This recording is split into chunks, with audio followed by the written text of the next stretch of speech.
Perkenalkan, nama saya Muhammad Yagis Mamara.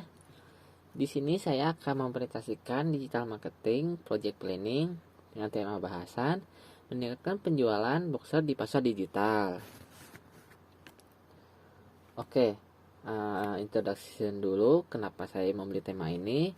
Karena saya punya problem, yaitu penjualan produk di boxer di toko secara offline sudah sangat menurun semenjak terjadinya COVID-19. Need analisisnya itu memaksimalkan produk-produk di toko diangkat ke media digital sehingga distribusi produk bisa meluas. Ideation atau solusinya membuat rancangan cara berbisnis di sosial media. Ini ada table of content-nya. Yang pertama ada identifikasi produk, kedua identifikasi market, pemula jualan list atau traffic, effective marketing, merancang offer konten, checklist konten promo, timeline, CRM atau teknik closing, dan our goal dan juga our website. Oke, pertama di sini kita akan identifikasi sebuah produk. Di sini kita akan identifikasi core value dan identifikasi USP. Nah, apa sih maksudnya identifikasi core value itu? Itu kita mencari sebuah manfaat yang ada di produk kita. Jadi ketika kita menawarkan produk kita kepada target pasar kita, kepada calon pembeli, kita bisa langsung menawarkan manfaat yang akan diberikan oleh produk kita. Dan juga dengan harapan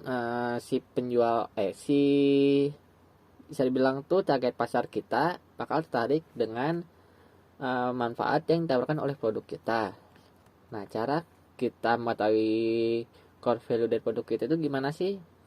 Nah, yang pertama kita akan tuliskan nama produknya adalah, terus jenis produknya, terus tuliskan janji kepada pembeli. Contohnya seperti ini nih. Boxerku adalah celana boxer yang membuatmu menjadi lebih bebas ketika menggunakannya. Sorry ya, sini harusnya membuatmu satu aja ya. Kayaknya tadi ada salah penulisan. Oke? Contohnya seperti itu. Di sini nama produknya itu boxerku. Celana boxernya adalah jenis produk, dan janji kepada pembelinya itu adalah membuatmu menjadi lebih bebas ketika menggunakannya. Nah, yang selanjutnya kita akan identifikasi USP. Nah, apa sih USP itu? USP itu kepanjangan dari unique selling point. Jadi kita akan mencari keunikan produk kita. Iya, keunikan yang ada di produk kita. Fungsinya buat apa sih? Nah, ini sebagai pembeda keunikan produk kita dibanding kompetitor kita. Biar kita ada perbedaan gitu produk kita tuh sama produk kompetitor, bedanya apa sih? Nah, di sini kita akan cari tahu gimana cara mencari keunikan produk kita. Nah, langkah pertama itu jelaskan bagaimana cara produk memenuhi janji utamanya yang tidak dilakukan produk serupa. Contohnya, produk kita boxerku, core value-nya yang tadi itu boxerku adalah celana boxer yang membuatmu menjadi lebih bebas ketika menggunakannya. USP-nya itu contohnya punya dua kelebihan, yaitu terbuat dari katun combat yang membuatnya halus dan nyaman ketika digunakan. Dan juga punya banyak motif yang variatif, jadi Anda bisa membeli motif yang Anda suka. Nah, ini adalah langkah pertama. Ada langkah keduanya juga, yaitu cantumkan dampak produk ke hidup konsumen. Jadi ketika mereka menggunakan produk kita, dampak apa sih yang bakal diberikan dari produk kita kepada hidup konsumen? Nah, misalnya seperti ini nih. Kita langsung saja ya ke dampak produknya yang di bawah yang punya dua kelebihan itu. Di sini tertulis sehingga kamu bisa tetap nyaman ketika di luar ruangan dan saat bekerja. Nah, ada tipsnya nih di yang kedua ini nih. Selalu tambahkan kata sehingga ketika mencantumkan dampak produk ke hidup konsumen. Nah, langkah ketiga adalah klaim. Nah, di klaimnya juga ada rumusnya nih. Ada inilah, terus jenisnya produk kita apa, terus tambahkan paling atau terus klaim, terus tambahkan untuk, terus tambahkan lagi kondisi target pasar sebelum beli produk. Contohnya di sini nih, kita langsung aja baca semuanya aja ya. Boxerku adalah celana boxer yang membuatmu menjadi lebih bebas ketika menggunakannya. Punya dua kelebihan, itu terbuat dari kain combat yang membuatnya lebih halus ketika membuatnya halus dan nyaman ketika digunakan. Yang kedua adalah juga punya banyak motif yang variatif. Jadi Anda bisa memilih motif yang Anda suka, sehingga kamu bisa tetap nyaman ketika di luar ruangan dan saat bekerja. Inilah boxer paling oke untuk kegiatan sehari-hari Anda. Nah, itu adalah cara untuk kita mengidentifikasi core value dan USP dari produk kita. Nah, selanjutnya kita akan identifikasi market. Di sini ada dua nih ya, sama kayak tadi. Kita akan menentukan niche market atau target pasar kita dan modeling media promosi. Nah, apa sih fungsi dari identifikasi market ini? Nah, jadi kita tuh tahu nih, kita mau promosikan produk ini ke siapa nih, target pasar kita siapa nih. Jadi agar kita tidak salah target pasarnya. Kalau salah target pasarnya yang ada, kita malah buang-buang waktu, jarang closing, capek, ya buang-buang waktu lah kalau misalnya target pasarnya salah. Nah, di sini kita akan mencari cara untuk menentukan target pasar kita. Nah, untuk menentukan target pasar kita, kita menggunakan buyer persona atau bisa dibilang tuh target pasar bayangan lah ya. Kayak sampel gitulah ya. Dibilangnya mah. Apa sih yang dalam buyer persona itu? Kita cantumkan latar belakangnya seperti pekerjaannya apa, dia pendidikannya apa, cara pengelolaan perusahaannya gimana, terus misalnya demografinya, gendernya apa, usianya apa, statusnya udah nikah atau belum, lokasi kesukaannya di mana, terus untuk kesukaannya, hobinya misalnya apa, atau kesukaannya apa, sosial medianya apa, media komunikasinya apa, website yang dituju ketika membeli produk itu apa, terus kebiasaan tertentu mereka tuh apa, dan informasi yang disukai mereka tuh misalnya apa. Terus motivasi nih, keinginan mereka apa, masalah mereka apa, dan kekhawatiran mereka tuh seperti apa. Oke. Nah, contohnya seperti ini nih. Produk yang jual tuh tadi kan udah ya, misal boxerku, latar belakangnya misalnya pekerjaannya kantoran, dia pendidikannya S1 manajemen, cara mengelola perusahaannya di dari orang lain. Sudah demografinya bisa gendernya laki-laki, usianya 27 tahun, statusnya menikah, lokasi kesukaannya itu kantor atau ruangan ber-AC.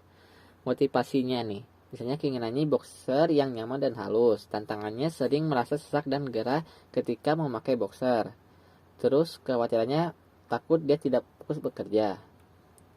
Kesukaannya misalnya nih menonton bola, toko kesukaannya Ronaldo, sosial medianya Facebook, media komunikasinya WhatsApp, websitenya Shopee, kemudian tentunya scroll beranda Facebook, dan informasi sukanya tentang pemain bola.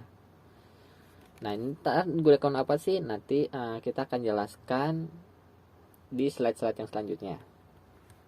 Nah, yang kedua kita akan modeling media promosi. Nah, modeling apa? Modeling itu maksudnya apa sih? Jadi kita mencontoh secara penuh cara komputer kita menjual produknya, cara komputer kita bisa dapat calon pembelinya. Nah, cara yang pertama kita akan meriset media promosi mereka. Tadi tahu nih sosmed yang gunakannya apa, media list bullingnya apa, page trafficnya dia menggunakan apa, apakah Google Ads atau Facebook, tipe penjualannya apa, apakah berjenjang atau tidak, website yang dia untuk menjual apakah menggunakan web sendiri atau menggunakan marketplace seperti Tokopedia atau Shopee, endorse-nya apa mereka pernah pakai endorse. Nah, yang kedua kita akan meriset kontennya. Misalnya tema postingannya mereka itu apa, edukasi kah, hiburan kah, atau teknis kah, atau yang lain-lain. Frekuensi postingannya misalnya apakah waktu siang atau waktu malam, terus hanya seharinya berapa kali nih mereka posting. Apakah mereka pernah melakukan giveaway, pernah melakukan webinar, apakah mungkin mereka pernah melakukan collab, atau mungkin mereka pernah melakukan kegiatan offline. Nah, contohnya seperti ini ya, modeling promosi. Jadi misalnya saya mengambil dari produk Sofinco, Uniqlo, Coloran SOC, Farmstore ID, dan Hoodieku. Nah, saya ngeriset nih, mereka tuh apa sih, pakai sosmed apa, apakah mereka pernah melakukan giveaway, apakah mereka punya tim penjualan, terus traffic seperti apa. Nah, saya riset nih mereka seperti apa teknik berjualannya. Nah, tipsnya kalian cari 5 kompetitor yang sebis dengan Anda dan juga yang target pasarnya sama dengan Anda. Lalu kalian riset lah seperti yang sudah saya ajarkan tadi. Oke. Nah, selanjutnya saya akan membahas formula jualan laris manis. Seperti cara tambah calon pembeli untuk follower, cara tambah calon pembeli untuk database, dan cara tambah penjualan. Nah, kenapa sih kita perlu calon pembeli, perlu follower, perlu database mereka, atau perlu penjualan? Nah, contohnya gini ya, kita ini punya media sosial nih, tapi gak ada satupun yang follow akun sosial media kita, atau kita nggak punya database mereka seperti nomor WhatsApp mereka atau email mereka. Nah, kalau itu gimana sih? Terus gimana dong cara kita mempromosikan produk kita kepada mereka? Nah, disinilah gunanya kita belajar cara tambah calon pembeli, menggunakan follower, menggunakan database, dan juga tambah tim penjualan agar produk kita menjadi laris manis. Oke. Gimana sih cara tambah calon untuk follower? Nah, buatlah postingan yang sesuai dengan target pasar Anda. Contohnya seperti ini nih. Kita jualan boxer. Ya, target pasarnya pria kantoran. Nah, kalau target pasarnya itu mereka, maka postingannya segala hal yang ada hubungannya dengan yang sekali pria kantoran. Misal, tips lancar kerja, bekal interview kerja, seru-seruan, karir di masa depan, dan kekinian dan sejenisnya. Sosmed yang isinya itu akan di-follow para pria kantoran alias dapat prospek untuk jualan produknya. Sorry ya, harusnya ini jualan boxer ya, tapi saya lupa ganti malah jadi snacknya. Nah, di sini ada gambar contoh nih. Survei mengatakan pria yang memakai boxer ternyata lebih berkualitas dan lebih banyak jumlah itunya daripada pria tanpa boxer. Nah, pasti orang tuh bakal tarik nih, wah ternyata pakai boxer tuh banyak manfaatnya nih. Nah, otomatis pada tertarik dan akan memfollow akun Anda. Karena tertarik dari postingan yang contohnya seperti ini. Oke. Atau ada cara yang lebih efektif nih dengan membuat postingan viral seperti contohnya di gambar ini nih. Mereka tuh ngasih tips yang berhubungan dengan target pasar mereka. Misalnya kalau boxer tuh tips atau contohnya manfaat ketika Anda memakai boxer. Nah, pasti bakal rame tuh, bakal jadi viral di target di kalangan target pasar Anda. Atau kalian juga bisa melakukan collab, entah itu sama brand yang terkenal atau brand yang sejenis, atau brand-brand yang target pasarnya sama seperti itu, atau walaupun juga nggak masalah sih. Contohnya seperti ini nih, ini kalau nggak salah tuh baju Uniqlo, mereka tuh ngelakuin collab sama game Street Fighter. Nah, otomatis kan target pasar dari Uniqlo dan target pasar dari Street Fighter tuh bakal tertarik nih sama collab ini, yang otomatis bakal menambah calon-calon follower di akun sosmed kita, dan mungkin juga bisa ngeboost gitu atau makin cepat closing gitu karena mereka tertarik dengan collab seperti kayak gini. Nah, selanjutnya kita akan membahas cara tambah calon pembeli berbentuk database. Nah, ada rambu-rambu nih yang nggak boleh dilanggar ketika Anda menambah calon pembeli bentuk database. Database itu bisa berbentuk WA ataupun email. Oke, rambu 1 tuh jadwalkan dan targetkan. Buatlah jadwal untuk membuka database, lalu targetkan jumlah penambahan database-nya. Misalnya saat itu saya pengen nambah 5 database, atau dalam seminggu 10, atau mungkin dalam sebulan saya pengen 200 database. Nah, jadi dijadwalkan biar konsisten. Dan kedua, jangan scrap. Nah, scrap itu adalah mengambil kontak orang-orang yang tidak dikenal untuk dimanfaatkan di kemudian hari. Karena nge-scrap ini sama aja kayak ngecuri sih ya, kayak ngecuri nomor orang yang gak dikenal. bahkan mungkin bukan target pasar kita ya nomor database yang kita curi itu. Nah, ramu ketiga, jangan hubungi duluan, jangan pernah hubungi calon pembeli duluan, apalagi yang bukan dari target pasar kita, karena orang tuh bakal risih gitu kalau dihubungi duluan, yang ada malah meninggalkan kesan yang buruk terhadap produk kita, malah jadinya susah buat di follow up di masa mendatang. Nah, caranya gimana sih cara mendapatkan cara membentuk database? Nah, sebenarnya banyak sih ya, cuman saya paparkan 2 saja dulu. Contohnya yang pertama itu adalah Lead Magnet Tool. Jadi kita memberikan tools gratis kepada calon pembeli kita atau target pasar kita. Contohnya di sini kita akan memberikan Canva Pro gratis bagi 1000 pendaftar pertama. Caranya cukup masukkan email atau nomor WhatsApp Anda untuk mendapatkan Canva Pro gratis dalam waktu terbatas. Nah, otomatis kita dapat nomor WhatsApp mereka dan juga kita dapat email mereka, mungkin kalau mereka nyentuhin emailnya juga. Otomatis kita dapat database juga. Misalnya kita dapat database 1000 gitu ya, kalau misalnya pada ikutan semua. Dan juga ada lead magnet template. Nah, jadi kita memberikan template kepada calon pada target pasar kita atau kepada orang-orang yang memunculkan template ini. Seperti kita akan memberikannya secara cuma-cuma, cukup memberikan email atau nomor WhatsApp untuk memberikan template ini langsung ke Anda. Nah, otomatis kita dapat nomor WhatsApp mereka, jadi dapat email mereka. Mereka juga atau mungkin dapat keduanya gitu ya kalau mereka nyantumin dua-duanya. Nah, ada cara yang lebih praktis lagi atau lebih efektif gitu ya, bisa dibilang dengan melakukan giveaway.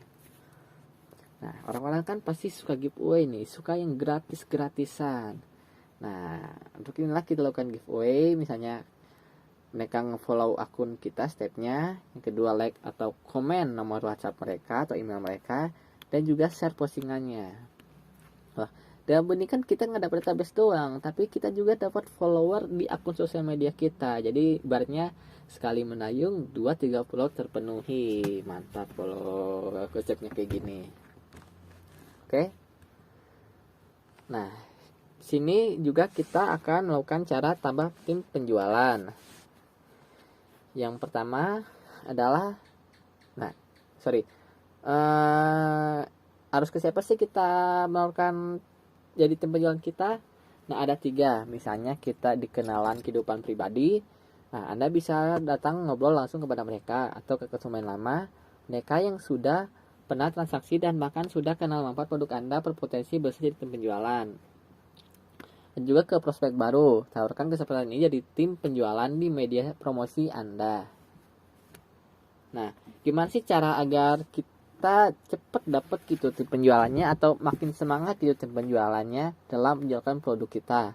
Nah, kita tambahin nih manfaat-manfaat gitu ya, bisa dibilang ketika mereka mau jadi tim penjualan kita. Nah, sini ada 3 nih ya, misalnya kita kasih komisi, misalnya nominalnya 1.000 per transaksi. Jadi juga misalnya cara keuntungannya, misalnya harga jualnya 3 kali lipat dari modal, atau dalam bentuk persentasenya misalnya komisinya 20% dari total penjualan tim penjualan kita, atau jadi penjualan dari total penjualan mereka. Yang kedua, misalnya kita kasih kesempatan, misalnya kita kasih kesempatan dengan rutin tiap bulannya, ataupun kita mengadakan kopdar tahunan, ataupun kita mengadakan program evaluasi. Nah, ketiga, misalnya kita tawarkan kemudahan kepada mereka. Misalnya kalau jadi tim penjualan kita, Anda dapatkan iklan promosi, masuk grup diskusi, dan juga tidak perlu stok barang alias dropship. Tuh. Nah, ada cara lagi nih yang lebih mantap biar kita cepat dapat tip penjualannya dan makin semangat tip penjualannya dalam menjualkan produk kita. Caranya kita akan menambahkan jenjang tim penjualan. Contohnya, kita ada tambahan tingkat nih, misalnya tingkat terbawah itu reseller, tingkat menengah agen, tingkat tertinggi itu distributor. Nah, nanti reseller yang mencapai penjualan tertentu bisa naik jadi agen misalnya, terus kemudian saat agen mencapai penjualan tertentu naik jadi distributor. Nah tiap tingkatan ini punya komisi yang berbeda-beda, misalnya komisi reseller itu bisa 15%, komisi agen jadi 20%, nah komisi distributor terus jadi 25%. Jadi kayak makin semangat gitu dalam misalnya ngejar target atau pingin cepet-cepet naik tingkat gitu ya dalam jenjang tim penjualan ini. Oke, selanjutnya kita akan menjelaskan efektif marketing. Di sini kita akan menjelaskan seller konsultan dan momentum pra promosi. Oke, yang pertama adalah seller konsultan. Nah, fungsi seller konsultan ini apa sih? Jadi kita nih mencoba menjadi lebih dekat dengan prospek kita atau dengan target pasar kita. Nah, agar apa sih? Biar si prospek atau target pasar kita tuh merasa produk kita nih terpercaya gitu, atau mereka percaya atau bisa dibilang nyaman dengan produk kita karena kita sering berinteraksi dengan prospek kita. Jadi misalnya kayak ini nih, wah saya pengen beli bosan nih, di sini aja lah karena mereka ini sering berinteraksi dengan prospek-prospeknya, jadi dan lebih terpercaya gitu deh, jadi mending beli sini saja. Nah contohnya seperti itu nih, seperti itu contohnya. Nah caranya gimana sih? Misalnya kita melakukan sharing, misalnya buat jadwal untuk berbagi info bermanfaat atau ilmu praktis yang dibutuhkan prospek.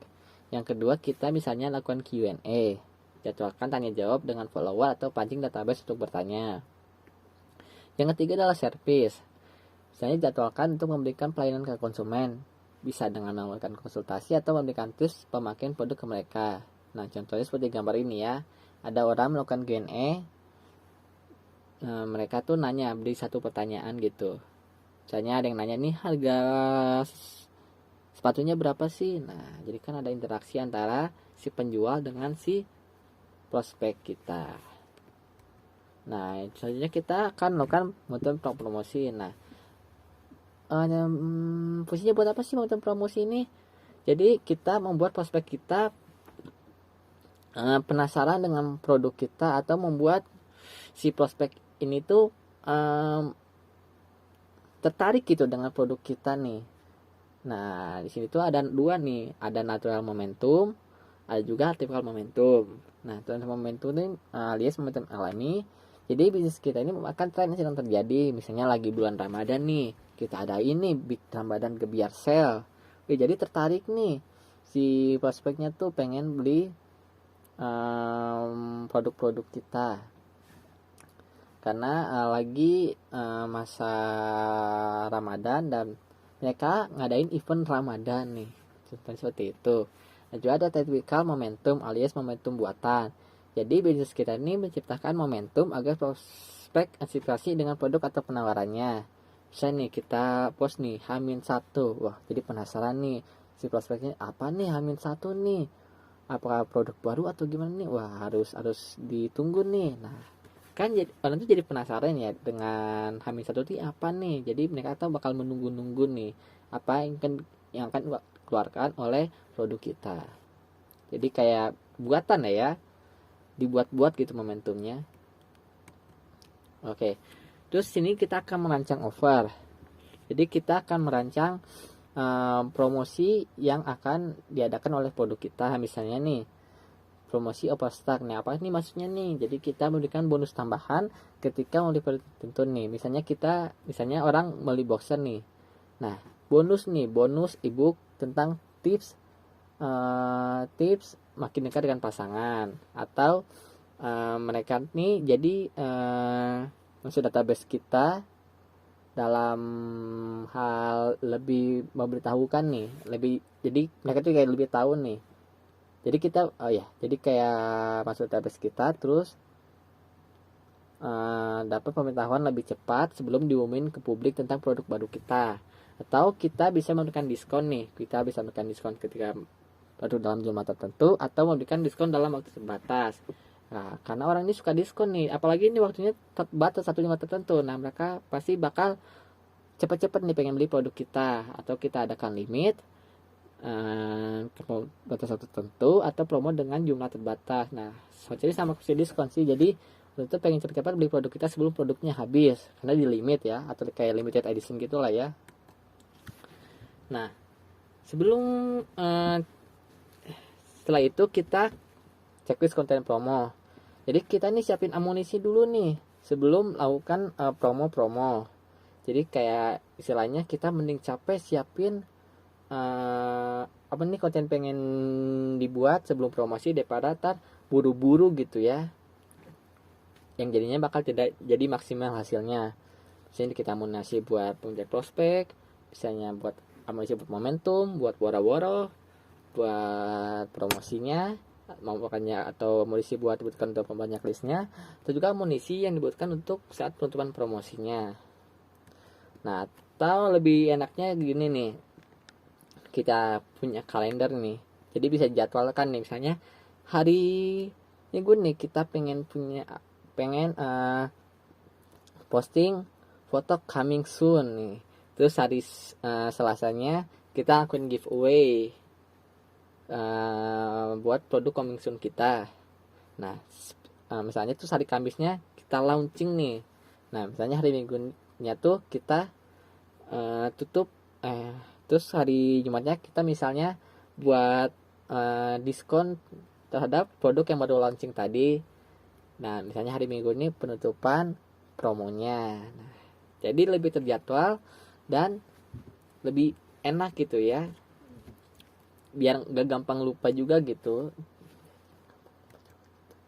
Atau biar lebih rapi, kita melakukan tampilan gini nih, misalnya kita awal melakukan coming soon, terus survei produk, terus kita melakukan giveaway, terus itu kita melakukan pengumuman giveaway-nya, terus waiting list, terus ada woro-woro, terus selanjutnya kita mulai promosi, terus itu kita tambah list, terus kita follow up.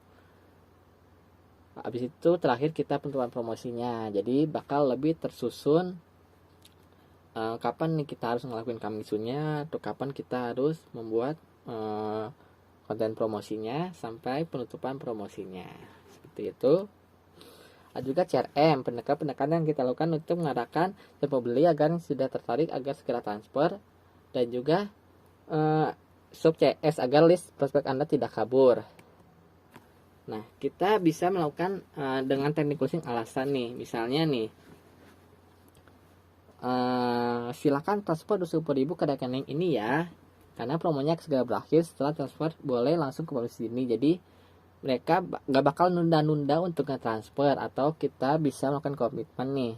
Misalnya, isi data, baik Mas tadi, silakan isi data ini dulu sebelum lanjut ke proses selanjutnya. Tentukan nama, alamat lengkap, nomor yang bisa dihubungi.